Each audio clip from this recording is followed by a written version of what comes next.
Hey guys, I believe one of the only ways that we can really accept ourselves and love ourselves is to really respect, honor, and acknowledge our internal based hate. And when you do that, I've just got to let my dog in. When you do that, you're going to actually start to learn to self love.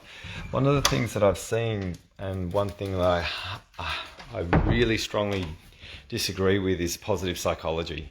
The reason why is because it's diverting away from that internal based hate that we actually need to really work with. Because if we don't, we're just going to keep projecting our hate onto other things in the external world.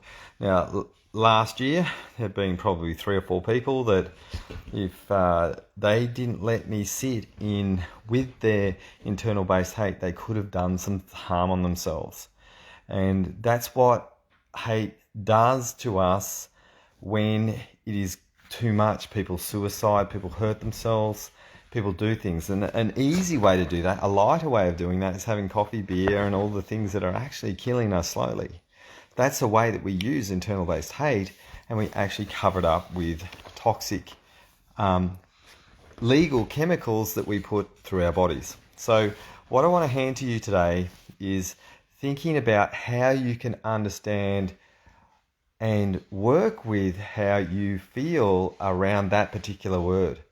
Once you harmonize, and this is what I teach in my academy, harmonizing hate and not being frightened of it, not being frightened of what it could do to you, what it could do to others, is one of the fastest ways to learn to really deeply love yourself in the biggest possible way that you can.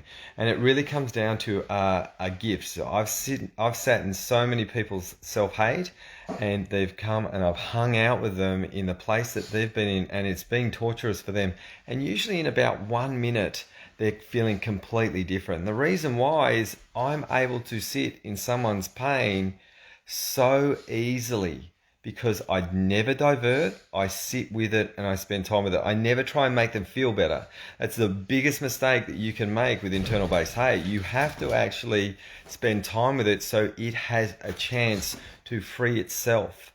So if you want to self-love, you have to work with that stuff, all the thoughts that you don't let anyone know about, all the emotions you are disguising with food, with things, with extra exercise to make yourself feel good. Have a look at the things that are hard.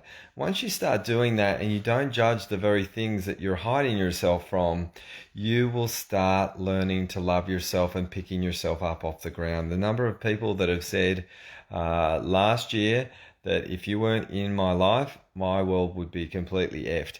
And I get that. The reason why is I'm able to sit in the places where other people can't, and I don't take people away from it. I take people into it.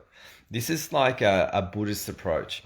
Buddhist approach is not about disconnecting from emotions from its wholeness perspective. It's about going into the state, allowing everything to come in, so then you can learn to deeply transform the most scary emotion that exists on this planet, which is internal based hate.